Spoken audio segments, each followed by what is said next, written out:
नमस्कार दोस्तों, स्वागत है आपका स्टडी फॉर सिविल सर्विसेज में। देखिए, स्टडी फॉर सिविल सर्विसेज के छात्र हैं तो ये वाला टेलीग्राम जरूर ज्वाइन करके रखिए। यूट्यूब चैनल में हमारे साथ है तो भी ये वाला टेलीग्राम ज्वाइन करना बहुत ज्यादा जरूरी है। सारे नोटिफिकेशन, सारे अपडेट, सारे मोस्ट इंपोर्टेंट पिक्स, सारा रिवीजन सब कुछ यहाँ पे बताया जाता है।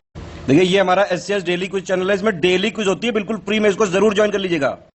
ये हमारा इंस्टाग्राम का पेज है, इसको जरूर फॉलो कर लीजिएगा। Study for civil dot services करके अगर आप इंस्टाग्राम में सर्च करेंगे तो आपको मिल जाएगा। वीडियो के डिस्क्रिप्शन में इसकी लिंक दी हुई। इसमें आप स्टोरी सेक्शन जरूर देखते रहा करिए, प्लस इसमें हाईलाइट्स आते रहते हैं और प्लस पोस्ट आती रहती है, इनको जरूर फॉलो करते रहिए। क्या हाल है साथियों, मैं विकास तोमर आपके अपने trust channel study for civil services पे आज 19 अगस्त का करंट अफेयर लेके आ गए हैं, इंग्लिश और हिंदी दोनों ही भाषाओं में, यूपीएससी और अदर स्टेट पीसी एग्जामिनेशन के लिए। आगे बढ़ने से पहले आप लोगों को बता दें कि यूपीएससी और ईपीएफओ का हमारा कंप्लीट पेड ग्रुप और सिर्फ टेस्ट सीरीज का पेड ग्रुप चालू है।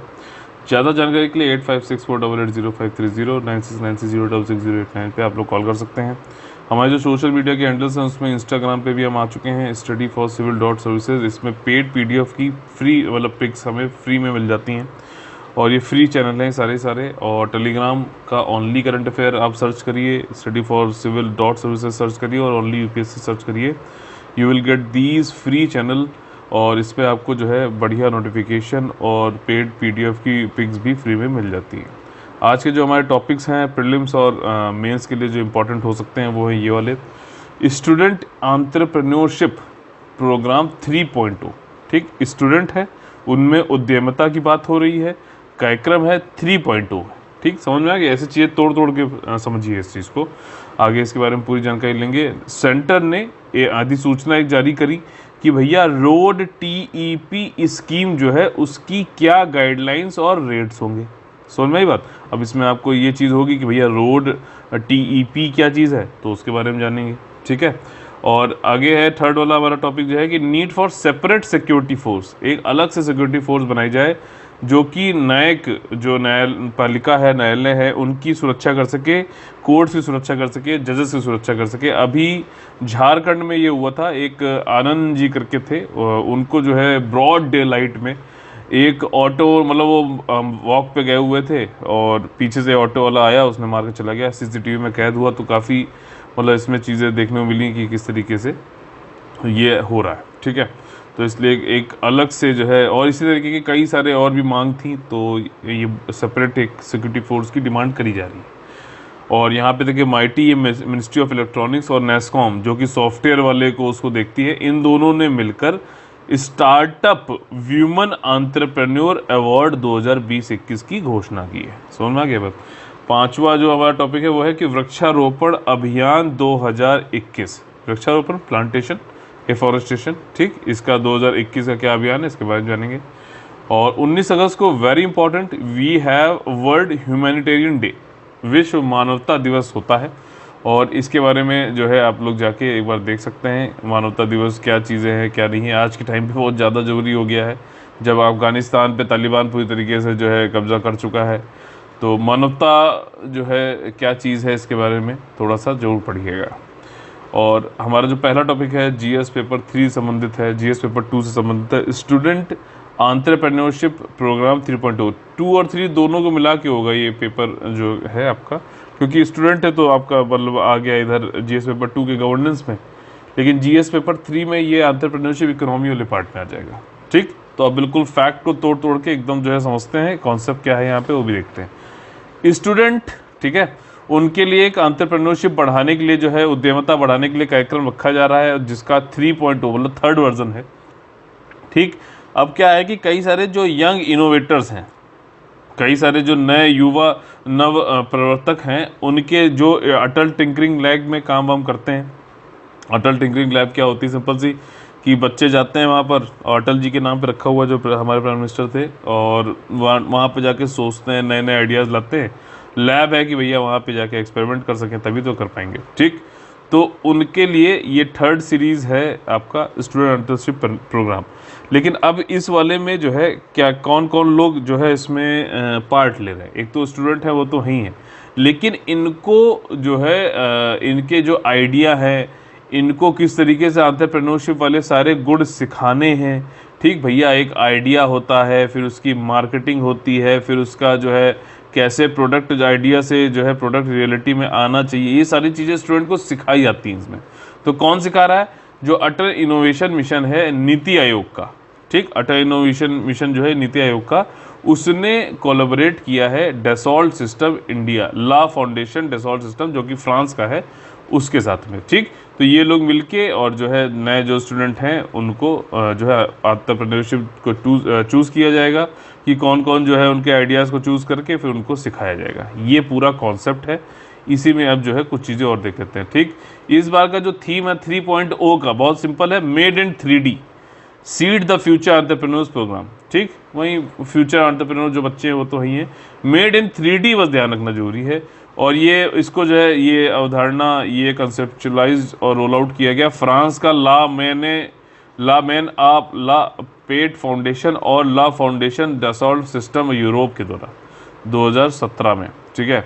और as part of this program a team, हर जो टीम होगी उसमें 6 बच्चे होंगे, एक टीचर होगा और उनको सीड फंडिंग दी जाएगी अपना स्टार्टअप बनाने के लिए, डिज़ाइन, प्रोटोटाइप, 3D प्रिंटिंग का। साथ ही साथ जो है मार्केटिंग की कैंपेन कैसे कैसे क्या करनी है, डिफाइन प्रोडक्ट प्राइसिंग भी खुद से करो। मतलब ये सब चीज़ें आप सोचोगे, बच्चा सोचेगा तभी तो आगे उद्यम, क्योंकि ये सारी चीज़ें एंटरप्रेन्योर करता है। एंटरप्रेन्योर क्या होता है, देखिए 4 फैक्टर ऑफ प्रोडक्शन होते हैं, इकोनॉमी में आपने पढ़ा होगा 9th क्लास में।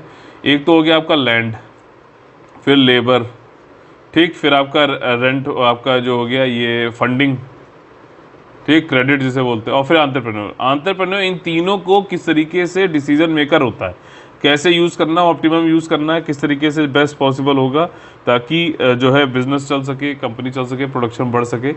ये ही इसी को कहते हैं एंटरप्रेन्योरशिप। तो ये सारी चीज़ें जो है बच्चों को सिखाई जा रही हैं। और उसके बाद फिर ये है कि उनको रियल फील आना चाहिए कि कैसे स्टार्टअप वर्क करता है, ठीक।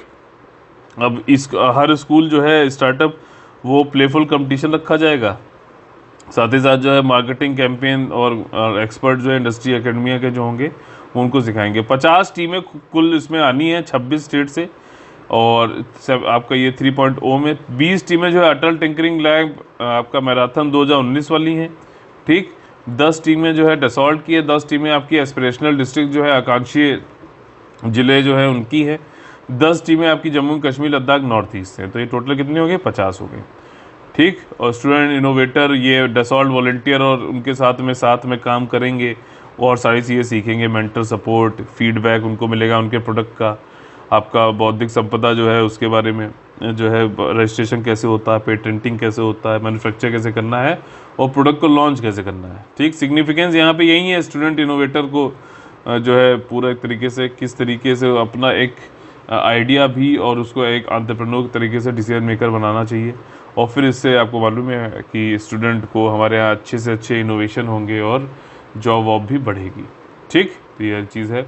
अगला हमारा जो टॉपिक है वो है कि सेंटर ने नोटिफाई कर दिया है, अधिसूचना जारी कर दी है रोड टीपी स्कीम की गाइडलाइन और रेट्स। अच्छा, रोड टीपी का फुल फॉर्म समझ लेते हैं आप, रेमिशन of duties and taxes on export product, ठीक। निर्यात उत्पादक यानी कि जो एक्सपोर्ट प्रोडक्ट है उन पे शुल्क और करों की छूट करनी है, ठीक है। तो इससे क्या होगा भैया, कोई आपका जो है मान लीजिए एक्सपोर्ट आप करना चाहते हो, वो 100 रुपये का तो जो है वो सामान है, ठीक, ये यूएसए जा रहा है। अब आपने उसके ऊपर जो है उठा के ड्यूटी और जो है टैक्सेशन, और यूएसए मान लीजिए सेम प्रोडक्ट जो है आपको मिलता है 100 रुपये का ही, ठीक है। मान लीजिए 100 रुपये मिलता है या फिर 105, कुछ भी, मतलब छोटा 5 रुपये 10 प्लस ऊपर नीचे हो सकता है। अब यहाँ पे गवर्नमेंट ने क्या किया, इंडियन गवर्नमेंट ने इसके ऊपर जो प्रोडक्ट जा रहा था कि एक्सपोर्ट ड्यूटी टैक्स ये सब लगा दिया और ये बन गया अब 120 रुपये। तो आप चीज़ ये बताइए कि कितना रेट, बहुत फ़र्क पड़ता है।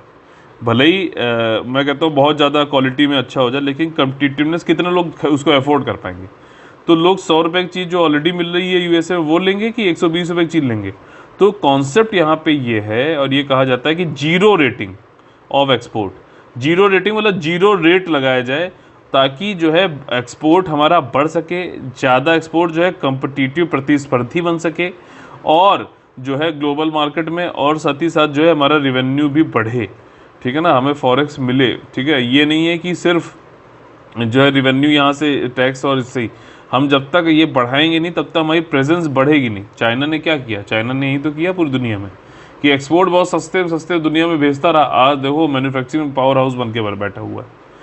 तो ये चीज़ें अब हम भी कर रहे हैं। और इधर एक मैं पैटर्न देख रहा हूँ कि दो तरीके की इकोनॉमी होती हैं अगर कंपेयर करें। एक होता है कंजम्पशन बेस्ड, मतलब अब हमारे यहाँ खुद में इतने सारे लोग हैं कि अब उन्हीं को जो है उपभोक्ता बना बना के फिर हम अपना जो है इकोनॉमी को ग्रो करते हैं। दूसरा होता है एक्सपोर्ट लेड ग्रोथ, ठीक है ना। एक्सपोर्ट लेड ग्रोथ में ये होता है जैसे कि चाइना था और जितने भी ये एशियान कंट्रीज़ हैं जैसे कि वियतनाम हो गया, आपका थाईलैंड हो गया, ये सारी क्या है, एक्सपोर्ट पे जिंदा है। तो अब मैं देख रहा हूँ इंडिया वाले भी आत्मनिर्भर बात कर रहे हैं, नहीं समझ रहे हो, ये अलग से मेंस का मैं आपको एक पूरा वो दे रहा हूँ एसेंस। आत्मनिर्भर की बात कर रहे हैं मतलब कि एक तो इंपोर्ट अपना कम कर रहे हैं, ठीक, और दूसरा एक्सपोर्ट को बढ़ा रहे हैं। तो मतलब ये है कि हम अपना जो है एक्सपोर्ट लेड ग्रोथ की तरफ भी बढ़ रहे हैं, कंजम्पशन तो है ही है, ठीक, एक्सपोर्ट की तरफ भी जा रहे हैं ताकि हम ज़्यादा से ज़्यादा फॉरेक्स जो फॉरेन रिजर्व होते हैं उनको इकट्ठा कर सके, ठीक। तो ये सारी चीज़ें हैं और इसमें करीबन जो है आपका 8555 टैरिफ जो चीज़ें हैं उन पे ये चीज़ें टैक्सेशन जो है और ड्यूटी हटा दिया गया है, ठीक। गवर्नमेंट ने अब मतलब वही पूरी कोशिश कर रहे हैं कि हम अपने डोमेस्टिक इंडस्ट्री जो है उनको कम्पिटिटिव प्रतिस्पर्धी पूरे अंतर्राष्ट्रीय मार्केट में हम काफ़ी ज़्यादा जो है छा जाएं, इसके लिए बात चल रही है, ठीक है। और काम चल रहे हैं, पूरे स्कीम आ रही हैं और एक्सपोर्ट सेंट्रिक इंडस्ट्री बनाना है, बूस्ट करना है एक्सपोर्ट को, एम्प्लॉयमेंट बढ़ाना है, कंट्रीब्यूट करना ओवरऑल इकोनॉमी को। आत्मनिर्भर भारत के साथ ही साथ है, मतलब हम अगर इंपोर्ट नहीं कर रहे हैं और साथ ही साथ खुद से बना रहे हैं तो हमारी मैन्युफैक्चरिंग पावर भी तो बढ़ रही है और साथ ही साथ हम उसको जो है एक्सपोर्ट भी कर सके, ये हमारा जो है एम है, ठीक। और ऐसे रिफॉर्म से क्या है कि ग्लोबली एक्सेप्टेड हमारे प्रिंसिपल जो है जैसे कि कहता है कि एक्सपोर्ट अगर आप कर रहे हो तो आप टैक्सेस और ड्यूटी एक्सपोर्ट ना करो। मतलब जैसे मैंने आपको एग्जांपल दिया था कि 100 में 20 रुपये अगर आपने जोड़ के 120 रुपये बना दिए थे तो 20 रुपये आपके एक्सपोर्ट हो रहे हैं ना, टैक्स और ड्यूटी भी एक्सपोर्ट हो रहे हैं। तो वो कहता है ये ग्लोबली एक्सेप्टेड, मतलब विश्व में जो है ये एक्सेप्टेड सिद्धांत है कि भैया ये टैक्स और ड्यूटी एक्सपोर्ट मत करो, जो प्राइस है, जो प्रोडक्ट का प्राइस है बस उसी को जाने दो ताकि वो कम्पिटिटिव हो सके और एक्सपोर्ट बढ़े, ठीक। तो ये वाली सारी चीज़ें हैं। स्कीम का ऑब्जेक्टिव वही है कि रिफ़ंड कर दो जो भी अभी करंटली अनरिफंडेड है, मतलब पैसा सा जो इस तरीके का टैक्स ड्यूटी ये सब लग रहा है सेंट्रल, स्टेट और लोकल लेवल पे एक्सपोर्टेड प्रोडक्ट पे, तो उसको जो है आप रिफंड कर दो ताकि लोग जो है ज़्यादा मतलब इंसेंटिवाइज भी हों, एक्सपोर्ट भी ज़्यादा करें।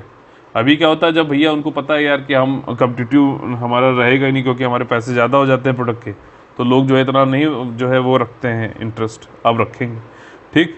और इट में भी नोटेड कि रिबेट जो है स्कीम में वहाँ पे नहीं मिलेगा जहाँ पे ऑलरेडी किसी तरीके की छूट या एग्जाम्पशन या फिर रिफंड या फिर क्रेडिट कर दिया गया है। जहाँ पे नहीं किया गया वही देखो, इसीलिए लिखा हुआ ना रिफंड करंटली अनरिफंडेड, मतलब जहाँ जिसको रिफंड अभी तक नहीं किया गया है ड्यूटी एक्सपोर्ट की और टैक्सेस को, उनको करना है, ठीक। इस स्कीम को इम्प्लीमेंट कौन करेगा? आपका कस्टम के द्वारा किया जाएगा, आईटी सिस्टम के थ्रू किया जाएगा, ठीक। उनके जो रिबेट होगा वो उनके ट्रांसफरेबल ड्यूटी या फिर इलेक्ट्रॉनिक स्क्रिप्ट बन जाएगी, ठीक है। मतलब जैसे उन्होंने प्रोडक्ट वो करते गए तो मान लीजिए 20-20 रुपये करके उन्होंने 5 प्रोडक्ट भेज रहे थे तो उनके कितने रुपए हो गए? 100 रुपये हो गए ना, 20-20 रुपये की टैक्सेस लग रहे थे सेम प्रोडक्ट पे, तो 100 रुपये जो है आपका ई स्क्रिप्ट बना देगा और वो लिख के आ जाएगा कि हाँ भैया इतना रुपये इनको जब आप ITR अपनी फाइल करोगे तब आपको इतना पैसा रिबेट में मिल जाएगा, ठीक। और इलेक्ट्रॉनिक लेजर बना देंगे central board of indirect taxes and customs के थ्रू, ठीक है। और इसमें देखो आपका जो है रोड टिप में ये चीज़ है कि ये पात्र बना देगा एक्सपोर्टर्स को कि उनको किस रेट पे जो है वो मिलेगा जो आपका छूट है, जैसे कि फ्रेट ऑन बोर्ड वैल्यू पे मिलेगा।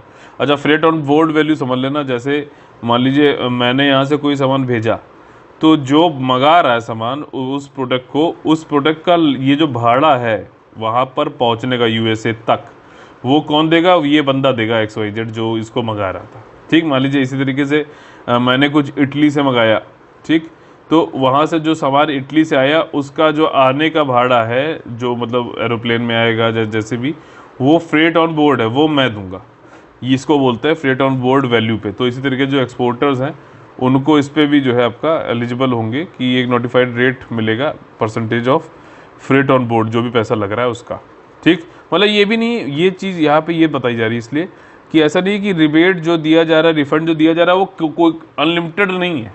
मतलब जैसे फ्रेट ऑन बोर्ड वाली बात है तो उसका कुछ परसेंटेज मिलेगा, समझ में आ रही बात? ये नहीं है कि लिमिट है उस पर, ठीक। वैसे ही जो है आपका कुछ एक्सपोर्ट प्रोडक्ट ऐसे होंगे, ठीक, उनकी वैल्यू जो है उसके ऊपर कैप होगा।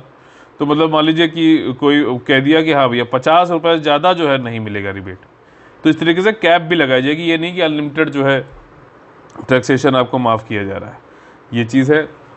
और रोड टीपी जो होता है ये एक आपका बूस्ट करेगा इंडियन एक्सपोर्ट, वही सारी चीज़ें फिर से बताई गई हैं। एक तो आपका रोड टीपी है, दूसरा आपका है rebate of central state taxes and levies, इसको रोस्टल बोलते हैं, ये मिनिस्ट्री ऑफ टेक्सटाइल का है। ठीक, इसमें भी ऐसी चीज़ें हैं जिसमें कि मतलब एक्सपोर्ट करते समय जो है ये टैक्सेशन और ड्यूटीज़ नहीं लगाई जाती हैं। एम्प्लॉयमेंट ओरिएंटेड सेक्टर जैसे मरीन हो गया आपका, ठीक, आपका एग्रीकल्चर, लेदर, जेम ज्वेलरी, ये सब भी इसी अपने इसमें जो है कवर है रोड टैप वाली स्कीम में। ऑटोमोबाइल, प्लास्टिक, इलेक्ट्रॉनिक मशीनरी, ये सब भी इसमें कवर हैं। और एंटायर वैल्यू चेन जो टेक्सटाइल की है वो भी कवर है रोड टैप और ROSCTL में। ठीक, ROSCTL का फुल फॉर्म समझ गए ना, rebate of state central taxes and levies, ये है। ठीक, तो इसके तरीके मतलब पूरी बात समझ में आ गई ना। एक्सपोर्ट को बढ़ाना है तो एक्सपोर्ट में टैक्सेशन करके उसको जो है ज़्यादा कम्पिटिटिव बनाओ और ज़्यादा लोग जो है इंटरेस्ट लें, ये चीज़ है मेन कि इसको प्रोत्साहित करने के लिए किया जा रहा है एक्सपोर्ट को। अगला जो हमारा टॉपिक है वो है आपका कि न्यायपालिका, न्यायालयों की सुरक्षा के लिए एक अलग सुरक्षा बल की आवश्यकता। ये जैसे कि आपने सुना होगा सेंट्रल आर्म पुलिस फोर्स होता है, ठीक, जिसमें CISF होता है, सेंट्रल इंडस्ट्रियल सिक्योरिटी फोर्स। अब इंडस्ट्री के लिए अलग से एक फोर्स बनाई गई है और ये बनाई गई है सेंट्रल के द्वारा। यहाँ पे यही खेल हो रहा है। अभी क्या हुआ कि कई बार ये देखा गया है कि जजेस ने या फिर जो जुडिशरी कंपाउंड है, न्यायपालिका है, न्यायालय है, वहाँ पे उन्होंने कई लोगों ने जो है स्टेट से ये कह रखा था कि भैया हमें सिक्योरिटी दो, समझना मेरी बात, लेकिन वो जो है सिक्योरिटी उनको नहीं मिल पाई किसी कारणवश। और अभी पीछे जो है हमारे जो झारखंड के जज थे उनको जो है एक ऑटो ने पीछे से मार के उनकी हत्या कर दी, CCTV में देखा गया बिल्कुल।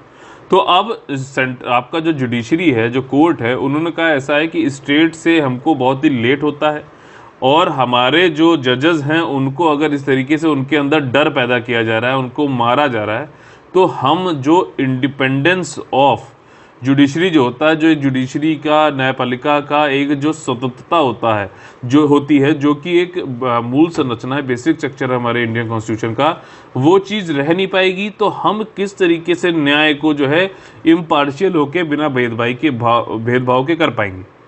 अगर हम डरते ही रहेंगे तो हम कैसे करेंगे?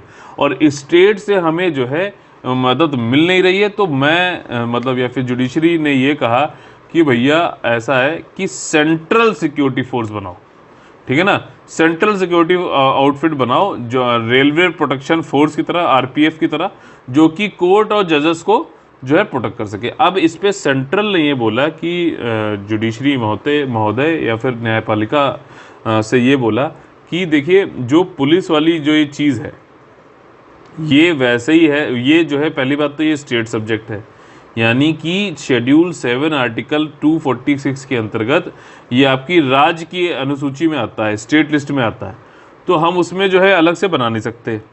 ये तर्क हालांकि सेंट्रल ने दिया है, ये सेंट्रल बता रहा है उसको, जुडिशरी को बता रहा है कि वो क्यों नहीं सक्षम है। और दूसरी चीज़ ये है कि अलग अलग सिक्योरिटी के अलग अलग जो है वहाँ पर हर राज्य में अलग अलग डिमांड है, अलग अलग ज़रूरतें हैं। तो अगर ये स्टेट वाले ही प्रोवाइड करें तो वो ज़्यादा बेहतर होगा, ना कि जो है एक सेंट्रल सिक्योरिटी फोर्स अलग से बनाई जाए जुडिशरी और या फिर कोर्ट को करने के लिए। तीसरी बात ये भी है कि अगर सेंट्रल बनाते हैं तो स्टेट वाले ये भी कहते हैं कि ये देखो आप हमारे फेडरलिज्म में, संघवाद में जो है हस्तक्षेप कर रहा है सेंटर। तो ये सारी चीज़ें हैं। और ये जो मेन चीज़ है कि इंडिपेंडेंस ऑफ जुडिशरी जो होता है, जो जुडिशरी का स्वतंत्रता होता है, वो एक बेसिक स्ट्रक्चर है भारतीय संविधान का, ये बनाए रखना भी ज़रूरी है भाई साहब, कि नहीं तो कोई भी जजेस को डरा धमका के अपने फेवर में अगर ले लेगा डिसीजन, तो भैया न्याय कैसे होगा? कंप्लीट न्याय हो ही नहीं सकता। तो यही सारी चीज़ें यहाँ पे बताई गई हैं। और इसमें कोर्ट ने सुओ मोटो कॉग्निजेंस मतलब संज्ञेय लिया था कि जजेस पे अटैक हो रहे हैं, कई सारे पिटीशन 2019 से बाकी हैं लेकिन कुछ हो नहीं रहा है, तो भैया सेंटर से बोला कि आप ये सेंट्रल सिक्योरिटी आउटफिट बनाओ RPF की तर्ज पे। ठीक, अभी झारखंड में ये उत्तम आनंद जी को मार दिया गया, तो देखना वीडियो, बिल्कुल आपको पता चलेगा कि क्या किया गया। बेचारे मॉर्निंग वॉक पे जा रहे थे और काफ़ी मतलब सिक्योरिटी फोर्सेस जो है लेज़ी पिक्चर दे रहे हैं, ऐसा बोला उन्होंने। 10 दिन मतलब यहाँ पे बोला गया है कि स्टेट को फाइल दे एफिडेविट 10 दिन लगे, और अगर लगेंगे, ठीक है, अगर वो लोग नहीं कोर्ट को जवाब देते हैं कि क्या मतलब उन्होंने एक्शन लिया है, 1 लाख रुपए का फाइन भी लगेगा। चीफ सेक्रेटरी से जो मुख्य सचिव हैं उनसे उनको बुलाया भी जाएगा अगर वो लोग काम नहीं करते हैं तो, जो कोर्ट ने बोला है। और इसमें नया यही है कि भैया सुप्रीम कोर्ट से यूनियन गवर्नमेंट ने क्या बोला कि ये एडवाइजेबल नहीं है, स्टेट पे ही छोड़ दें, सिक्योरिटी सिचुएशन स्टेट पे अलग अलग है, उनके डिप्लॉयमेंट क्रिमिनल और ये सारी चीज़ें अलग अलग होती है, पुलिस एक स्टेट सब्जेक्ट है, तो हमें उन्हीं के ऊपर छोड़ देना चाहिए। ज़रूरत वही है जो मैंने बताया आपको कि इंडिपेंडेंस ऑफ जुडिशरी जो है इंटीग्रल पार्ट है बेसिक स्ट्रक्चर का, तो अगर वो डरा रहेगा तो बिना भेदभाव के कैसे जो है जजमेंट दे पाएगा, ठीक। और एब्सेंस और बायसनेस जो है आपका पूर्वाग्रह होना ये बहुत ज़रूरी है जुडिशियल इंटीग्रिटी की न्यायिक अखंडता के लिए, ठीक है। और आपका ये इंडिपेंडेंट जुडिशरी जो है किसी भी एंटाइसमेंट प्रेशर इनके थ्रू ही होना चाहिए, तभी तो ये संवैधानिक जो हमारी डेमोक्रेसी है, लोकतंत्र है, इसको बचा पाएगा। ये सारी चीज़ें यहाँ पर दिए गई हैं, ठीक। तो ये चीज़ समझ में आई ना कि कैसे जुडिशरी को, और जुडिशरी का क्या एंगल है, ठीक। जुडिशरी का बेसिक स्ट्रक्चर वाला एंगल आया। सेंटर ने जो है स्टेट में बोला कि भैया क्योंकि स्टेट सब्जेक्ट है पुलिस तो वहाँ बनाना चाहिए। जुडिशरी ने कहा कि जजेस को जो है दिक्कत हो रही है, उनको डर है, तो आप एक सेंट्रल सिक्योरिटी फोर्स बनाओ क्योंकि जो है स्टेट कुछ काम नहीं कर रही है। तो ये सारे पहलू जो है आपको इस तरीके से छोटा सा एक नोट बनाना चाहिए, ठीक है। अगला जो हमारा टॉपिक है कि माइती यानी कि ministry of electronics and information technology जो है उसने NASSCOM, national association of software and service component जो होता है, इन दोनों ने मिलकर स्टार्टअप महिला, ठीक है ना, स्टार्टअप महिला उद्यमी अवार्ड की घोषणा कर दी है 2020-21 में 17 अगस्त को। अब देखो यहाँ पे एक चीज़ समझना, महिलाओं की बात हो रही है, उद्यमी जो है उनकी बात हो रही है, और स्टार्टअप में जिन्होंने बनाया है नया स्टार्टअप उनकी बात हो रही है। और कौन कौन महिलाएं किस फील्ड से होंगी ये आपको समझ में आ रहा है। नेस्कॉम है तो सॉफ्टवेयर आईटी की फील्ड से होंगी, इलेक्ट्रॉनिक और ये मिनिस्ट्री मंत्रालय तो इसी फील्ड से होंगी, ठीक। अभी क्या है कि आज़ादी का अमृत महोत्सव चल रहा है हमारा, तो उसी में एक वर्चुअल इवेंट था, उसमें जो है अवार्ड में कई सारे लोगों ने, महिलाओं ने जो है अपना भेजा था भैया कि हमको मिलना चाहिए, हमने ये किया हुआ है स्टार्टअप। और टेक स्टार्टअप में वीमेन एंटरप्रेन्योर ने 159 एप्लीकेशन भेजे थे पूरी कंट्री से, और काफ़ी ज़्यादा है ये। उसके बाद जो है कई सारी जो है बातचीत करते हुए जो है चुनी गई कितनी 12 वीमेन एंटरप्रेन्योर चुनी गई। इन्होंने क्या क्या देखा कि इनोवेशन क्या किया है, मार्केट ग्रोथ कैसी रही है, सस्टेनेबिलिटी देखा गया है, ठीक, product business, technical technology excellence देखा गया, सारी चीज़ें मतलब देखी उन्होंने।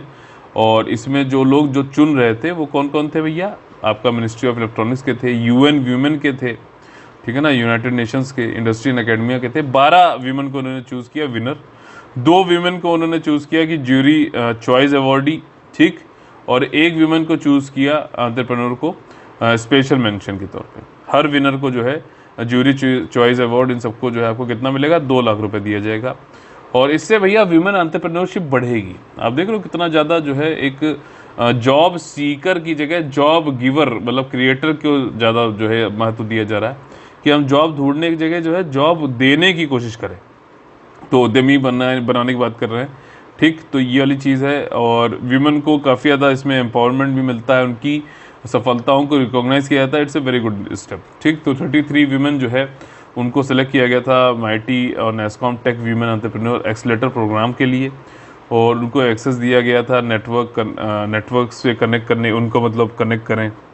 नेटवर्क समझ रहे हो कि बिजनेस स्टार्टअप के नेटवर्क होता है कि आपका फंडिंग कहाँ से मिलनी है, आपको आइडिया कहाँ पे लेके जाना है, रजिस्ट्रेशन कहाँ पे करना है, ये सारा कुछ कनेक्ट लर्निंग रिसोर्सेज, ये सब भी जो है वीमेन को एंटरप्रेन्योरशिप को बढ़ाने के लिए 33 वुमेन को जो है आपका यह tech women entrepreneur accelerator programme में डाला गया, ठीक। मतलब जो उनके आइडिया है उसको एक्सेलरेट कर दिया जाए, तो ये चीज़ें हैं। माइती नेस्कॉम जो वीमेन स्टार्टअप है, ये पहला स्टेप है कि वो उनकी रिकॉग्नाइज करता है, मान्यता देता है और कल्टीवेट करता है कि उद्यमिता वाली स्पिरिट जो है वीमेन के अंदर जगे। बहुत ही ज़्यादा जरूरी है, नेक्स्ट जनरेशन की वीमेन जो है हमारे यहाँ को इंस्पायर करे, और इंडियन डिजिटल एरा में जो है वो भी बराबरी से अपना रोल अदा करें, एनकरेज करें प्रॉमिसिंग एंटरप्रेन्योर्स को कि वो नेशन इकोनॉमी में क्या और as well as social community में अपना जो है परचम लहराएं। और लीडरशिप क्या रोल वो करें, एग्जाम्पल सेट करें कि आगे भी और जो है यंग वीमेन जो है एंटरप्रेन्योर्स बने। गवर्नमेंट का जो इनिशिएटिव है वो यही है कि एक नया बेंचमार्क बनाना है, ठीक। और इसमें इंक्लूसिव डेवलपमेंट की बात करी है, मतलब समावेशी विकास की बात करी गई है। कई सारे बेसिक वैल्यूज़ पे काम कर रही है गवर्नमेंट, जैसे कि अंत्योदय, मतलब कि पुअरेस्ट ऑफ द पुअर जो होता है, ठीक, विद कोर फिलॉसफी, सबका साथ, सबका विकास, सबका विश्वास और सबका प्रयास।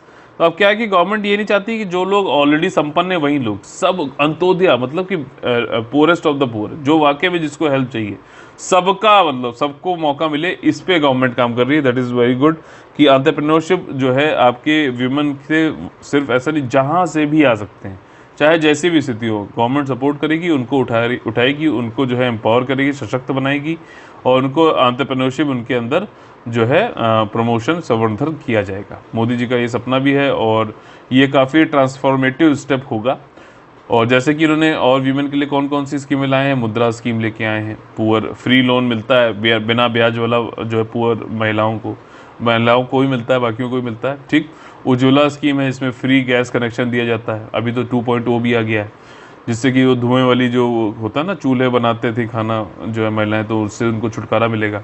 बेटी बचाओ बेटी पढ़ाओ वाली जो है गर्ल चाइल्ड की एजुकेट करना है, ठीक। ट्रिपल तलाक को एबॉलिश कर दिया। तो ये सब जो है महिलाओं की गरिमा को बचाने के लिए, बढ़ाने के लिए ही तो किया गया है।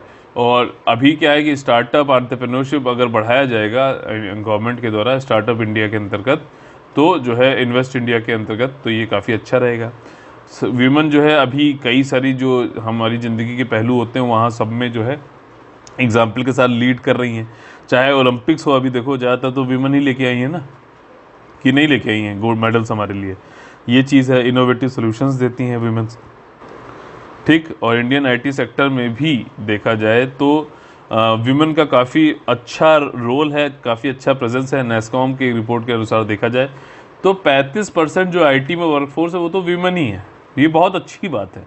और national policy on software product 2019 जो है, national policy on software product 2019, उसमें स्पेशल एम्फेसिस दिया गया है कि हमें प्रमोट करना है और रिकॉग्नाइज करना है women led entrepreneurship as leader for tomorrow, ठीक। सरकार महिलाओं के नेतृत्व वाली उद्यमिता को भविष्य में अगुवाई करने के रूप में बढ़ावा देने और पहचानने में विशेष जोर दे रही है, ठीक।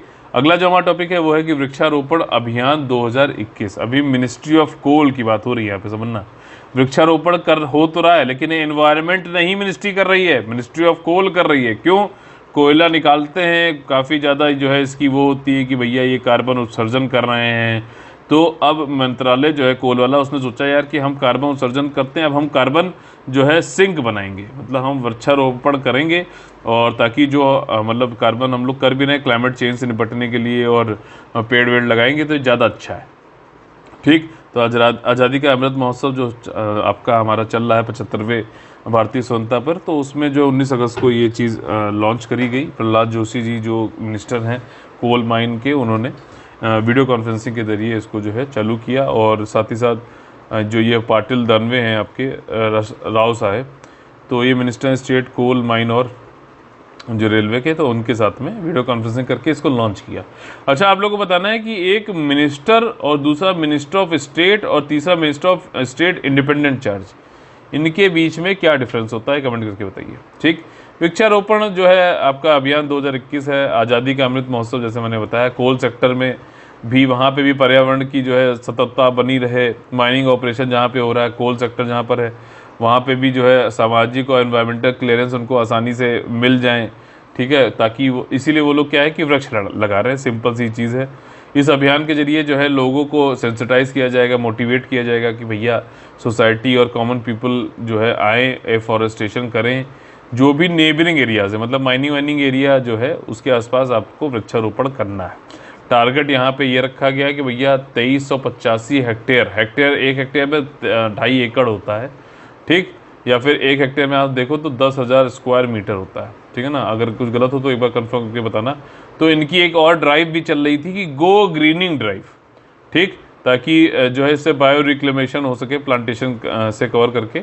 तो इनका एक ये तो चल ही रहा था इनिशिएटिव गो ग्रीनिंग ड्राइव, अब उसको जो है बूस्ट मिलेगा आपका वृक्षारोपण अभियान 2021 के अंतर्गत भी। ठीक, ये आपका प्रहलाद जोशी जी ने लॉन्च किया। 300 प्लांटेशन साइट बनाई जाएंगी, जो कोल फील्ड है उसके जो है आसपास जो है वृक्ष लगाए जाएंगे। ग्रो ग्रीनिंग ड्राइव जो है माइनिंग एरियाज और लोकल इकोसिस्टम में जो है आपका एडिशनल कार्बन सिंक बनाएगा, जो कि क्लाइमेट चेंज से निपटने के लिए ज़रूरी है।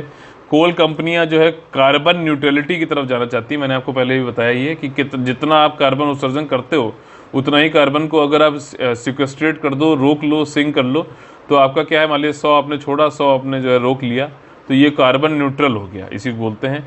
और अच्छी टेक्नोलॉजी यूज़ करना चाहते हैं और प्लांटेशन भी करना चाहते हैं, साथ ही साथ क्लीन कोल टेक्नोलॉजी भी करना चाहते हैं। आप लोगों ने सुना होगा नाम अल्ट्रा मेगा पावर प्लांट्स, वो ज़्यादातर जो है क्लीन टेक्नोलॉजी कोल की जो है के थ्रू बिजली बनाते हैं। चैलेंजेस इंडिया के खिलाफ के सामने यही है कि हम लोग काफ़ी इमर्जिंग इकोनॉमी है, हमारे यहाँ जो है डीकार्बोनाइज भी करना है, साथ ही साथ एनर्जी सेक्टर को, साथ ही साथ जो है हमें डेवलपमेंट भी करना है। तो काफ़ी ज़्यादा चीज़ें सही हो सकती हैं अगर हम पेड़ों को लगाएं, क्लीन टेक्नोलॉजी यूज़ करें, एफिशिएंट जो है टेक्नोलॉजी यूज़ करें, ठीक है ना, मिटिगेट करते चलें, अफोर्डेबल चीप भी होनी चाहिए। पता चला इन्वायरमेंट से ग्रीन तो है टेक्नोलॉजी, लेकिन वो चीप नहीं है, तो फिर कैसे करेंगे। ठीक, तो ये सारी चीज़ें, कोल सेक्टर बहुत ज़्यादा इंपॉर्टेंट है हमारे फ्यूचर के लिए। भैया एनर्जी डिमांड कैसे पूरी होगी, हमारी इतनी बड़ी जनसंख्या है, इतना बड़ा देश है। तो अभी तो कोल हमारे यहाँ जो है सबसे ज़्यादा है, इसीलिए हमको सस्ता और आसानी से मिल भी आता है। कोल से बिजली बनाने के हमारे पास संयंत्र भी अच्छे बने हुए हैं, ठीक है। तो अभी तो हम कोल पे भैया पे ही जो है डिपेंडेंट है। तो हमें अगर जितना ज़्यादा हो सके इसको ग्रीन कर लें, ये चीज़ पे फोकस किया जा रहा है। ठीक, सस्टेनेबल माइनिंग। आज का जो 21 अगस्त का जो हमारा क्वेश्चन है, क्वेश्चन नंबर 94, कि why independent judiciary is recognised as basic structure of Indian constitution. स्वतंत्र न्यायपालिका को भारतीय संविधान की मूल संरचना के रूप में क्यों मान्यता दी गई है, विश्लेषण करिए। ठीक, मैंने पूरा चीज़ समझाया है, आसानी से आप लोग इसको बता सकते हैं। देखिए हमारा फेवरेट सेक्शन पे हम लोग आ गए हैं, कॉमन आईएसपी से। इसमें किस तरीके से प्रीलिम्स के आपके एमसीक्यू टाइप क्वेश्चंस को हम लोग को सॉल्व करना चाहिए, टिप्स, ट्रिक्स और एलिमिनेशन मेथड के थ्रू, वो चीज़ हम लोग यहाँ पे देखते हैं। देखिए वित्तीय समावेशी इंडेक्स एक आया है, ठीक, फाइनेंशियल इंक्लूजन इंडेक्स, उससे संबंधित कुछ स्टेटमेंट दिए गए हैं। ट्रू कौन सा है आपको बताना है। आरबीआई ने फॉर्म किया है कंपोजिट, ठीक है ना, समन्वय जो है आपका वित्तीय समावेशन इंडेक्स जो है कंपोजिट बनाया है, समग्र वित्तीय समावेशन सूचकांक, और ये बताएगा कि भैया कितना फाइनेंशियल इंक्लूजन हो गया देश में। तो आरबीआई ने बनाया क्या, ये चीज़ है। ये इंडेक्स ये बताता है कि बैंकिंग में डिटेल निकालता है, बैंकिंग का, इन्वेस्टमेंट का, इंश्योरेंस का, पोस्टल का, पेंशन सेक्टर किस तरीके से गवर्नमेंट के साथ में सलाह मशवरा करते हुए कैसे क्या चीज़ें क्षेत्रीय रेगुलेशन चल रहा है। ठीक, ये बताते हैं, मतलब आपका वित्तीय समावेशन कैसे होगा, ये स्टेटमेंट क्या सही है कि नहीं है बताइए। और एफआई इंडेक्स जो है, फाइनेंशियल इंक्लूजन इंडेक्स जो है, ये तीन चीज़ें ब्रॉडली इसके पैरामीटर हैं कि भैया एक्सेस मतलब लोगों को जो है लोन मिल सकता है, बैंक के एक्सेस कर सकते हैं कि नहीं कर सकते भैया, उपलब्धता, यूसेज, उपयोग और क्वालिटी, ये तीन पैरामीटर हैं। इसके अंदर कई सारे डायमेंशन हैं, कई सारे इंडिकेटर हैं, लेकिन ये तीन पैरामीटर हैं, इनको जो याद रखना। तो यहाँ पे देखिए सारे स्टेटमेंट एकदम खरा सोना है, सारे के सारे बिल्कुल सही हैं। और इसमें हमारा जो एफआई इंडेक्स है 2021 में देखा जाए तो इस पर हमारी रैंकिंग, हमारे जो स्कोर है वो बढ़ा है 2017 के मुकाबले, that is a good news. Annual FI index जो है पब्लिश किया जाता है आपका जुलाई, हर साल जुलाई में, ध्यान रखना हर साल जुलाई में किया जाता है। और इंडेक्स जो है इन्फॉर्मेशन वेरियस फाइनेंशियल इंक्लूजन को निकाल कर 0 से 100 के बीच में एक स्कोर निकालता है। जैसे यहाँ पे देखिए 53.9 है, और इसमें 0 है तो मतलब भैया वित्तीय समावेशन तो है ही नहीं, एक्सक्लूजन है, और 100 है तो मतलब पूरा फाइनेंशियल इंक्लूजन है। हर किसी को के पास मतलब बैंक में जाने की सुविधा है, वहाँ पे उपयोग कर सकते हैं, उनको क्रेडिट मिल सकता है, उतना क्रेडिट मतलब क्रेडिट, एडिक्वेट क्रेडिट मिल सकता है, लोन वोन मिल सकता है, ठीक, ऋण मिल सकता है, ये चीज़ है, कम ब्याज पे मिले, ये सारी चीज़ें हैं। और फॉर्मल इंस्टीट्यूशन से मिले, ये नहीं कि सूदखोर के पास चले गए, उसने लगा दिया जो है 40% का ब्याज। और हमारा जो अगला क्वेश्चन है वो है कि सैनिक स्कूल से संबंधित कौन से जो है स्टेटमेंट सही हैं। तो देखिए सैनिक स्कूल उन स्कूल की प्रणाली है जिन्हें सैनिक स्कूल सोसाइटी, एक सोसाइटी है ये, के द्वारा स्थापित और प्रबंधित किया जाता है, ठीक है ना, मैनेज किया जाता है। तो ये क्या सही है कि गलत है बताइए। मिनिस्ट्री ऑफ डिफेंस के अंतर्गत ये आता है।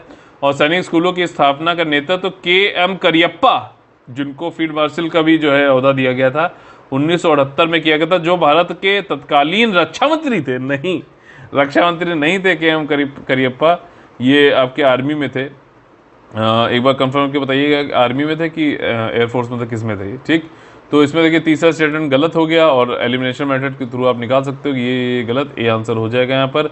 मिनिस्ट्री ऑफ डिफेंस एस्टेब्लिश करता है सैनिक स्कूल, और ये एक वी.के. कृष्ण मेनन जो थे 1961 में, उन्होंने, जो कि उस समय के डिफेंस मिनिस्टर थे, उन्होंने जो है इसकी पहल करी थी। मोदी जी ने अभी ये 75वें इंडिपेंडेंस डे में बोला कि सैनिक स्कूल में अब जितने भी भारत में हैं वो सब, और या फिर जो नए बनेंगे उसमें फीमेल स्टूडेंट्स भी पढ़ सकेंगी। और इसमें decision was taken following the messages from lakhs of female student. कई सारे फीमेल स्टूडेंट से जो है मैसेजेस आए थे मोदी जी को या फिर गवर्नमेंट को, तो इसलिए अब उन्होंने सैनिक स्कूल महिलाओं के लिए, बच्चों के लिए, मतलब लड़कियों के लिए भी खोल दिया।